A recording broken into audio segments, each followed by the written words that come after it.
إن الحمد لله نحمده ونستعينه ونستغفره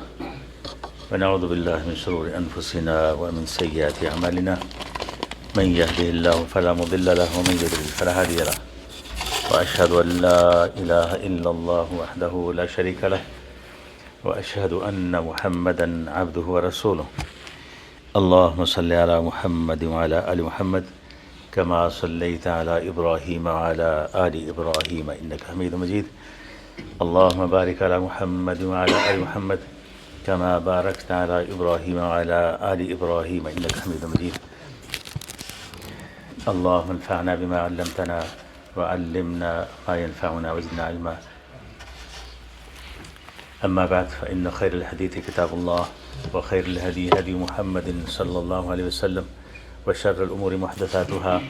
وكل محدثة بدعة وكل بدعة ضلالة وكل ضلالة في النار وبعد فأعوذ بالله من الشيطان الرجيم بسم الله الرحمن الرحيم يثبت الله الذين آمنوا بالقول الثابت في الحياة الدنيا وفي الآخرة ويذل الله الظالمين ويفعل الله ما يشاء.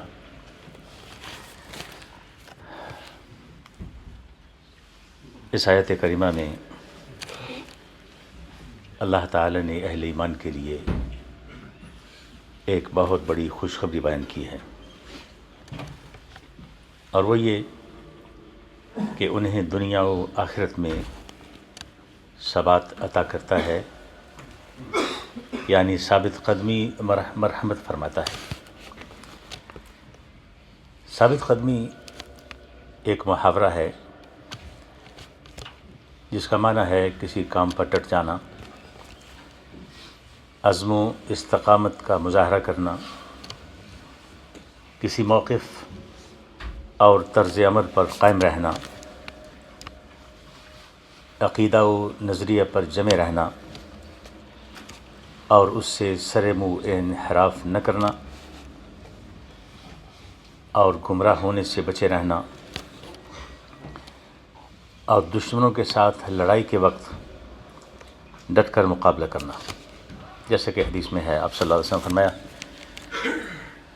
لا تتمنوا لقاء العدو وإذا لقيتهم واسألوا الله العافية إذا لقيتموهم فاثبتوا واذكروا الله وأكثروا ذكر الله تعالى،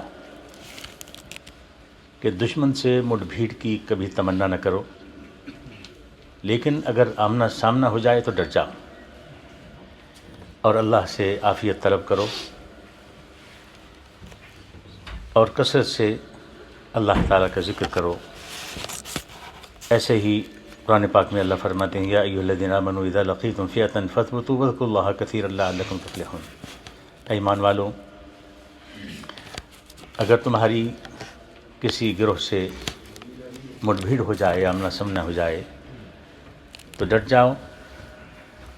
اور کثرت سے اللہ کا ذکر کرو تاکہ تمہیں کامیابی حاصل ہو۔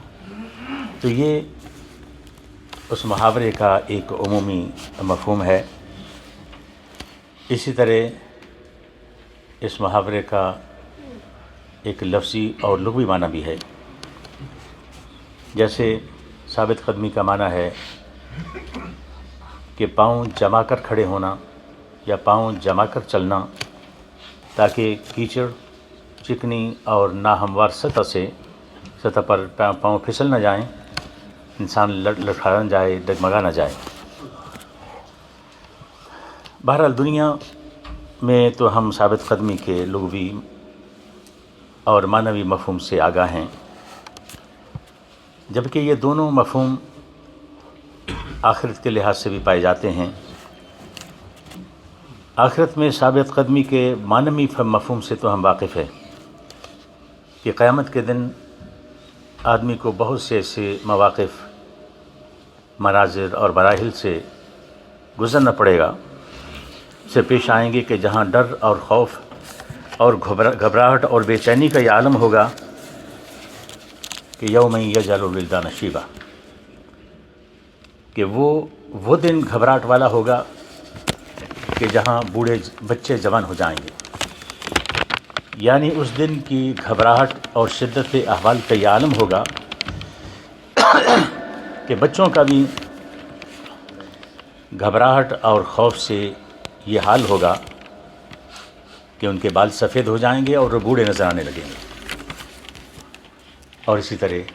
قیامت کے احوال کا قرآن پاک میں یوں ذکر فرمایا، یا ایھا الناس اتقوا ربکم ان زلزلۃ الساعۃ شیء عظیم، لوگو اپنے رب سے ڈرو، یقیناً قیامت کا زلزلہ بڑی چیز ہے۔ یوم ترونھا تذہل کل مرضعۃ عما ارضعت وتضع کل ذات حمل حملها وتری الناس سکارى وما هم سکارى ولکن عذاب اللہ شدید۔ جس دن تم اسے دیکھو گے کہ ہر دودھ پلانے والی اپنے دودھ پیتے بچے سے غافل ہو جائے گی اور ہر حاملہ کا حمل گر جائے گا، اور لوگ تمہیں مدہوش نظر آئیں گے حالانکہ وہ نشے میں نہ ہوں گے، بلکہ اللہ کا عذاب ہی کچھ ایسا سخت ہے۔ اور اس طرح کے قیامت کے دن کے اور بہت سے احوال اور مناظر ہوں گے۔ تو گویا کہ ان آیات میں ثابت قدمی کے معنی مفہوم کی بات ہو رہی ہے، اور اسی طرح وہاں ثابت قدمی کے لفظی اور لغوی معنی والے مواقع اور مناظر بھی ہوں گے۔ جیسے کہ ایک طویل حدیث میں آپ صلی اللہ علیہ وسلم نے قیامت کے دن کے احوال بیان کرنے کے دوران پل صراط کا ذکر کرتے ہوئے فرمایا، ثم یؤتی بالجسر فیجعل بین ظہری جہنم، پھر پل کو لایا جائے گا، پل صراط کو لایا جائے گا، جو کہ جہنم کے اوپر لا کر نصب کر دیا جائے گا۔ قلنا یا رسول اللہ وما الجسر، حضرت ابو سعید خدری رضی اللہ تعالیٰ عنہ فرماتے ہیں کہ ہم نے اس کیا اللہ کے رسول صلی اللہ علیہ وسلم، وہ جسر کیا ہے، وہ پل کیا ہے؟ قال مدحدۃ مزلہ، تو آپ صلی اللہ علیہ وسلم نے فرمایا وہ پھسلواں گرنے کا مقام ہے، یعنی وہ ایسی جگہ ہے جہاں پاؤں لٹرلی آدمی کے پاؤں پھسلیں گے، جہاں آدمی گریں گے۔ یعنی پل صراط ایسی جگہ ہے جہاں اس کے دیگر خوفناک اوصاف کے ساتھ ساتھ فزیکلی بھی لوگ وہاں گریں گے، وہاں ان کے پاؤں پھسلیں گے۔ تو لوگوں گویا کہ دنیا و آخرت میں ثابت قدمی کے لغوی اور اصطلاحی معنوں سے ہم متعارف ہیں اور اس کی ضرورت کو بھی سمجھتے ہیں۔ یعنی ثابت قدمی انسان کی زندگی میں نہایت ناگزیر ہے، لیکن اس سے بھی زیادہ اہمیت والی ثابت قدمی کہ جس کے بارے میں آج کے خطبہ جمعہ میں گفتگو کرنا چاہتے ہیں، وہ ثابت قدمی وہ ہے جسے قرآن و حدیث میں اخروی کامیابی کے لیے لازمی قرار دیا گیا ہے، اور وہ ثابت قدمی اللہ تعالیٰ کی طرف سے اہل ایمان کے لیے ایک خصوصی فضل و کرم اور انعام ہے۔ اب آئیے قرآن و حدیث کی روشنی میں جانتے ہیں کہ ثابت قدمی سے کیا مراد ہے، اس کی اہمیت کیا ہے، اور اہل ایمان کو دنیا و آخرت میں کس طرح ثابت قدم رکھا جاتا ہے اور کن کن موقعوں پر اسے ثابت قدمی ادا کی جاتی ہے۔ گفتگو کے آغاز میں جو آیت کریمہ ہم نے تلاوت کی ہے، جس میں اللہ فرماتے ہیں یثبت اللہ الذین آمنوا بالقول الثابت فی الحیاۃ الدنیا وفی الآخرہ ویذل اللہ الظالمین ویفعل اللہ ما یشاء، ایمان لانے والوں کو اللہ تعالیٰ قول ثابت کے ساتھ دنیا و آخرت میں ثبات عطا کرتا ہے، اور ظالموں کو اللہ تعالیٰ بھٹکا دیتا ہے، اور اللہ تعالیٰ جو چاہتا ہے کرتا ہے۔ اس آیت کریمہ میں ایک تو اللہ تعالیٰ نے یہ فرمایا کہ اللہ تعالیٰ اہل ایمان کو دنیا و آخرت میں ثبات، استحکام، استقامت اور پختگی عطا کرتا ہے، یعنی اس کو بھٹکنے اور گمراہ ہونے سے بچانے اور اس کے عقیدہ و ایمان کو اصلی حالت اور کیفیت پر قائم اور برقرار رکھنے کی ہمت اور توفیق عطا فرماتا ہے۔ دنیا میں انسان کو ثابت قدمی کی کتنی ضرورت ہوتی ہے سب جانتے ہیں۔ کہ قدم قدم پر ایمان کے بگڑنے اور ضائع ہونے کے مواقع موجود ہوتے ہیں، جیسا کہ اولاد سے محبت، مال و دولت کی محبت، عہدہ و منصب اور شہرت و چودراہٹ کی خواہش اور تمنا ایمان کی سلامتی کے لیے خطرہ اور تباہی و بربادی کا سامان ہے۔ جیسا کہ حدیث میں ہے، آپ صلی اللہ علیہ وسلم فرمایا ما ذئبان جائعان ارسلا فی غنم بافسد لها من حرص المرء علی المال والشرف لدینہ، کہ دو بھوکے بھیڑیے اگر بکریوں کے ریوڑ میں چھوڑے جائیں تو وہ اتنا نقصان نہیں پہنچاتے جتنا نقصان آدمی کے مال و جاہ کی حرص اس کے دین کو پہنچاتی ہے۔ اسی طرح یہ بھی ایک حقیقت ہے کہ بندوں کے دل اللہ تعالیٰ کے بندوں کے دل ہر وقت متقلب رہتے ہیں، حصی لحاظ سے بھی اور معنوی لحاظ سے بھی۔ دل کی کیفیت کب بدل جائے، ایمان سے کب انسان کفر میں گر جائے، کوئی نہیں جانتا۔ اور جیسا کہ حدیث میں ہے، حضرت انس رضی اللہ تعالیٰ عنہ بیان کرتے ہیں کہ کان رسول اللہ صلی اللہ علیہ وسلم یکثر ان یقول یا مقلب القلوب ثبت قلبی علی دینک، کہ آپ صلی اللہ علیہ وسلم کثرت سے یہ دعا پڑھا کرتے تھے کہ یا مقلب القلوب، اے دلوں کو پھیر دینے والے، ثبت قلبی علی دینک، میرے دل کو اپنے دین پر قائم رکھ، ثابت قدم رکھ۔ فقلت یا نبی اللہ، حضرت انس فرماتے ہیں ہم نے عرض کیا اے اللہ کے رسول، آمنا بک وبما جئت بہ فہل تخاف علینا، کہ ہم آپ پر ایمان لائے ہیں، آپ کی شریعت پر ایمان لائے ہیں، تو کیا آپ ہمارے بارے میں ڈرتے ہیں؟ مطلب یہ کہ آپ جو کثرت سے یہ دعا پڑھتے ہیں تو یقیناً اپنے لیے نہیں بلکہ ہمیں تعلیم دینے کے لیے ہے، کیونکہ آپ تو معصوم ہیں اور اللہ تعالیٰ کی خصوصی حفاظت میں ہیں۔ آپ کو تو اس بات کا ڈر نہیں ہے کہ آپ کا دل کسی اور طرف چلا جائے گا، تو آپ ہمارے لیے، ہماری تعلیم کے لیے پڑھ رہے ہیں، تو کیا ہمارے بارے میں آپ ڈرتے ہیں کہ ہم کوئی پھسل جائیں گے یا بگڑ جائیں گے یا ہمارا ایمان ختم ہو جائے گا؟ قال نعم، فرمایا ہاں، ان القلوب بین اصبعین من اصابع اللہ یقلبها کیف یشاء، فرمایا ہاں، بندوں کے دل اللہ کی دو انگلیوں کے میں سے دو انگلیوں کے درمیان ہیں، اللہ تعالیٰ جس طرف چاہتا ہے پھر دیتا ہے۔ اور ایسے ہی قرآن پاک میں بھی ہے وَاعْلَمُوا أَنَّ اللَّهَ يَحُولُ بَيْنَ الْمَرْءِ وَقَلْبِهِ وَأَنَّهُ إِلَيْهِ تُحْشَرُونَ، اور جان رکھو کہ اللہ تعالیٰ آدمی اور اس کے دل کے درمیان حائل ہے اور اسی کے پاس تم سب کو جمع کیا جانا ہے۔ اور پھر خصوصی طور پر قرب قیامت، فتنوں کے دور میں، جب کہ فتنوں کی شدت کا یہ عالم ہوگا، کہ آپ صلی اللہ علیہ وسلم فرمایا ان بین ایدیکم فتنا کقطع اللیل المظلم یصبح الرجل فیہا مؤمنا ویمسی کافرا ویمسی مؤمنا ویصبح کافرا، فرمایا صحابہ کرام سے مخاطب کرتے ہوئے فرمایا کہ تمہارے سامنے بڑے شدید قسم کے فتنے آئیں گے۔ فتنوں کی شدت کا اندازہ کیجئے، یہ ہوگا کہ جیسے تاریک رات کے ٹکڑے ہوں، ان میں صبح کو آدمی اگر مومن ہوگا تو شام تک کافر ہو چکا ہوگا، اور شام کو اگر مومن ہوگا تو صبح کافر ہو چکا ہوگا۔ تو فتنوں کی شدت کا اندازہ کیجئے کہ دنیا کی چمک دمک، زیب و زینت، چہل پہل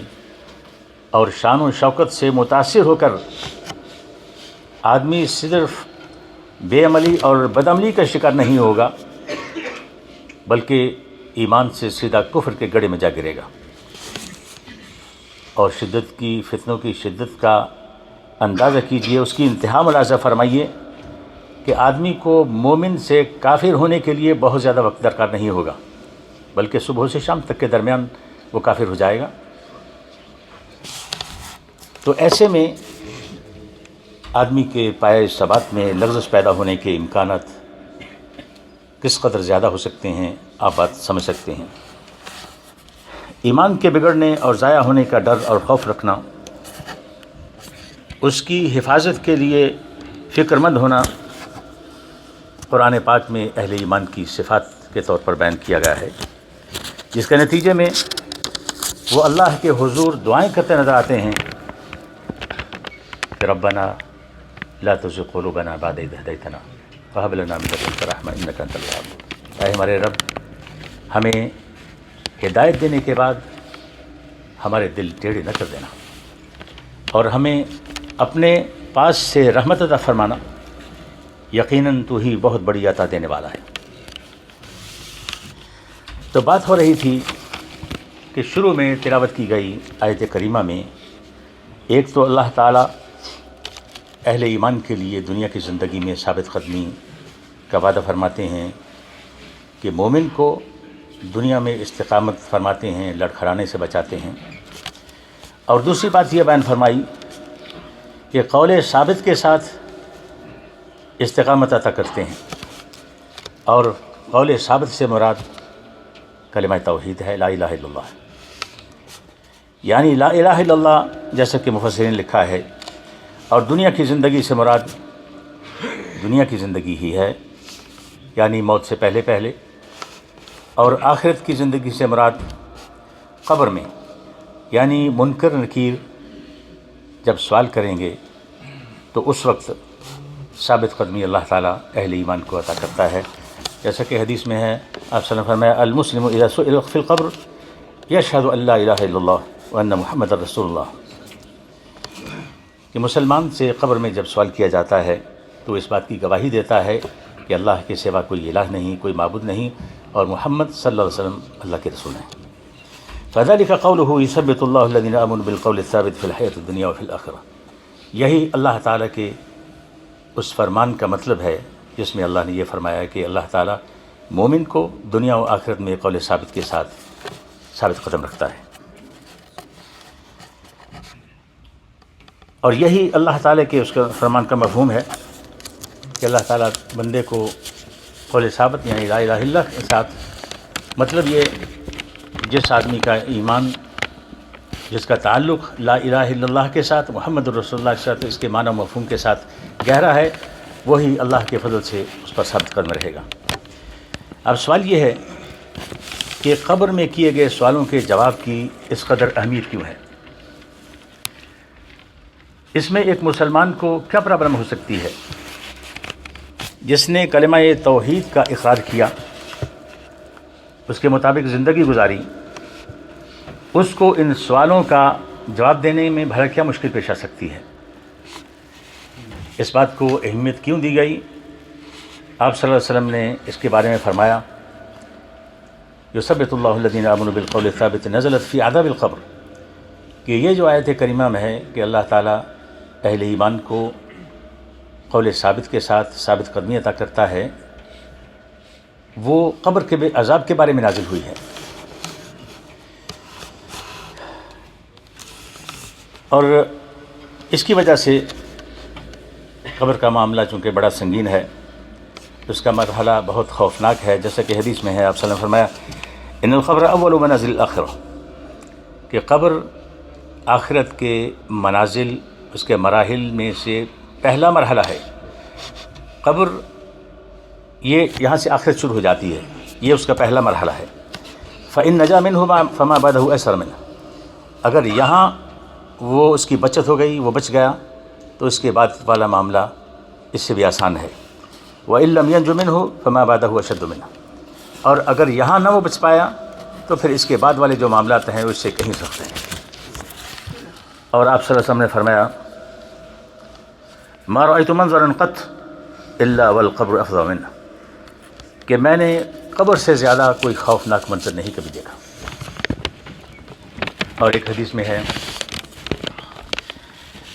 حضرت اسماء بنت ابی بکر رضی اللہ تعالیٰ عنہ بیان کرتی ہیں کہ قام رسول اللہ صلی اللہ علیہ وسلم فذكر الفتنة التي يفتن بها المرء في قبره، کہ ایک بار صلی اللہ علیہ وسلم کھڑے ہوئے اور فتنوں کا ذکر فرمایا، اور اس فتنے کا ذکر فرمایا جو قبر میں آدمی کو پیش آتا ہے، جس میں فتنہ کا مطلب ہے جو آزمائش اس کو پیش آتی ہے۔ فلما ذکر ذلك، ضج المسلمون ضجة حالت بینی و بین ان افہم کلام رسول اللہ صلی اللہ علیہ وسلم. جب آپ صلی اللہ علیہ وسلم نے قبر کے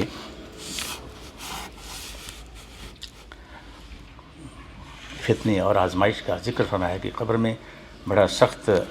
انسان کو فتنہ آزمائش پیش آتی ہے، تو مسلمانوں میں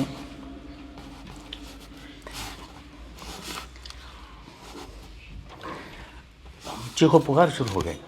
شور شروع ہو گیا گھبراہٹ سے، خوف سے. فلما سکنت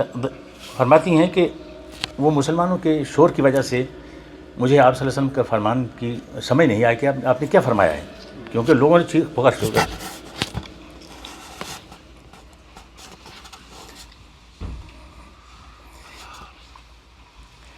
فلما سکنت ضجتهم، جب تھوڑا ٹھہرا ہوا ان کا شور تھما، قلت لرجل من قریب منی، میرے پاس جو نزدیک میں آدمی کھڑا تھا، میں نے اس سے کہا ای بارک اللہ لک، کہ اللہ تمہیں برکت دے. ماذا قال رسول اللہ صلی اللہ علیہ وسلم فی آخر قولہ، آپ صلی اللہ علیہ وسلم نے اپنے خطاب کے آخر میں کیا فرمایا تھا؟ قال قد اوحی الی انکم تفتنون فی القبور قریبا من فتنة الدجال. کہتے ہیں کہ آپ صلی اللہ علیہ وسلم نے فرمایا تھا کہ مجھے میری طرف وحی ہوئی ہے کہ تمہیں قبروں میں دجال کے فتنے کے قریب قریب فتنہ پیش آئے گا، یعنی اتنا سخت فتنہ ہوگا جتنا سخت دجال ہے، دجال کا فتنہ ہے. اور دجال کا فتنہ کتنا بڑا ہے، حدیث میں ہے، آپ صلی اللہ علیہ وسلم فرمایا ما بین خلق آدم الی قیام الساعہ امر اکبر من الدجال، کہ آدم علیہ السلام کی پیدائش سے، تخلیق سے لے کر قیامت تک کے درمیان دجال سے بڑا کوئی فتنہ نہیں ہے، کوئی آزمائش نہیں ہے. تو اندازہ رکھیے آپ نے یہ قبر میں کیے جانے والے سوالوں کے جواب کے لیے انسان کو ثابت قدمی کی کتنی ضرورت ہے. چنانچہ اس کی اسی اہمیت کے پیش نظر حدیث میں ہے، حضرت عثمان بن عفان رضی اللہ تعالیٰ عنہ بیان کرتے ہیں کہ کان رسول اللہ صلی اللہ علیہ وسلم اذا فرغ من دفن المیت وقف علیہ، جب آپ صلی اللہ علیہ وسلم کسی میت کی تدفین سے فارغ ہوتے تو قبر کے پاس کھڑے ہو جاتے، فقال، اور فرماتے استغفروا لاخیکم، اپنے اس بھائی کے لیے مغفرت کی دعا کرو، واسألوا لہ التثبیت، اور اس کے لیے ثابت قدمی کی دعا کرو، فإنہ الآن یسأل، کہ اب اس سے سوال کیا جا رہا ہے. یعنی یہ صحابہ کرام کا معاملہ ہے. ثابت قدمی پاؤں کے پھسلنے کی وہ ہم سمجھتے ہیں، دنیا کے معاملات میں جو انسان کبھی لڑکھڑا جاتا ہے، اس سے الجھ جاتا ہے، اس کو سمجھ نہیں آتی، کنفیوز ہو جاتا ہے کیا کروں، وہ باتیں ہمیں سمجھ آتی ہیں. لیکن قبر میں ان سوالوں کے جواب جو ہم پہلے سے جانتے ہیں کہ سوال کیا ہے، اس کا جواب کیا ہے، اس میں بھی ثابت قدمی کی ضرورت ہے. آخر کیوں؟